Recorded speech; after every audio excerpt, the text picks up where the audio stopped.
Ассаламу алейкум, кыргыз элим. Ассаламу алейкум, достор.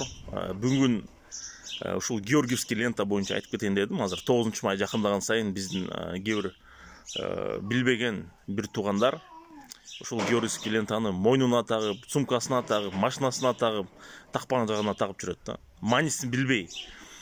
Эң биринчиден бул ыйык Георгийдин артынан наамдалган орден болгон.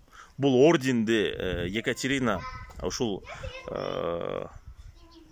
Орусиянын аял падышасы өзүнүн аскерлерине Кыргызстанды, Казакстанды, Орто Азияны, Туркистанды басып ушул жакты баш ийдирген үчүн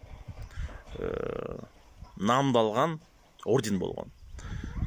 Эми ойлоп көргүлө, силердин ата бабаңарды кырып, силердин ата бабаңарды өлтүрүп, силердин жериңерди оккупация кылган үчүн берилген ордендин атынан азыр Георгиевский лентаны ошол эле өңдө, ошол эле түстө бүгүнкү күнү Орусия таркатып, бул ушул жеңиштин белгиси деп жатат да. Бирок силер болсо маңкурттук кылып туруп, азыр ошол Георгиевский лентаны тагынып сыймыктанып жүрөсүңөр. Бирок ошол лента силердин ата бабаңарды кырган, силердин ата бабаңарды Орусия оккупация кылып туруп өлтүргөн символу да. За взятие Средней Азии деген орден бар. Мага ишенбесеңер, интернетке кирип, Google'дан көргүлө бир туугандар. Бул биринчиси, экинчиси, эмне үчүн эч кандай тиешеси жок. Өзүңөр ойлоп көргүлө. Коммунистик, атеистик режим. Бирок ыйык Георгий деген бул икона образ. Бул сыйына турган орусиялыктардын православдык чиркөөнүн сыйынган образы. Ушундай эле ыйык Петр, ыйык Матрона деген ар кандай ушундай ыйык деп туруп кишилерге сыйына берген. Ошол иконага бүгүнкү күнү ошол иконанын символу Москванын гербинде турат. Ал эмне деген символ десе, бул ошол эле чиркөөнүн поптору жооп берет силерге. Бул символ христиан дини пусурмандарды уткан символу деп. Жанагы жылан, дракон бул мусулмандын образы, а үстүндө болсо жанагы ыйык Георгий бул ушундай герой, ушундай баатыр, мусулмандар жеңген биздин символ деп. Бул Орусиянын, бул ошол чиркөөлөрдүн, христиан чиркөөлөрүнүн, попторунун сүйлөгөн сөзү. Менин сөзүм эмес бул. Интернетке кирип көргүлө бир туугандар. Ошондой ыйык православдык символду кантип атеисттик, коммунисттик режим өзүнө ушул улуу 9 май күнүнүн символу катарында коет эле. Өзүңөр ойлоп көрсөңөр. Бул 2014 жылы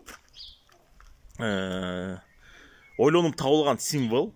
Бул символду Путиндин окружениясы ушундай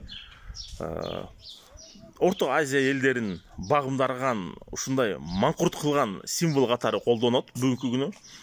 Биздин эл болсо аны түшүнбөй, сүйүнүп, күйүп, төшүнө байлап, сумкасына байлап, машинасына байлап жүрөт да.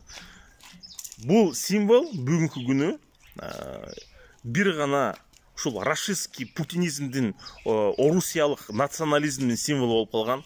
Бул 9 май майрамына эч кандай тиешеси жок. Бул символ улуу атамекендик согушка эч кандай тиешеси жок. Бул символду бүгүнкү күнү көптөгөн мамлекетте тыюу салынган. Мен чакырып кетилем биздин бийликти бул нерсеге көңүл буруп туруп, бул символду толук тыюу салыш керек. Ошондой эле мына бизде орус казактар жүрөт, имперский флагты көтөрүп. Имперский желек бул биздин ата бабаларды кырган, биздин ата бабаларды басып өлтүргөн символдун бири болот.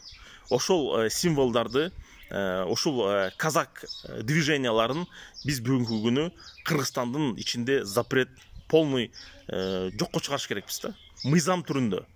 Бул сепаратисттик режимдер. Бүгүнкү күнү Украинага Орусия кол салгандан кийин ошол казак, орус казак повстанецтерди, сепаратисттерди Орусия колдонуп, бүгүнкү күнү өзүндө гестапо сыяктуу колдонуп атат бүгүнкү күндө бир туугандар.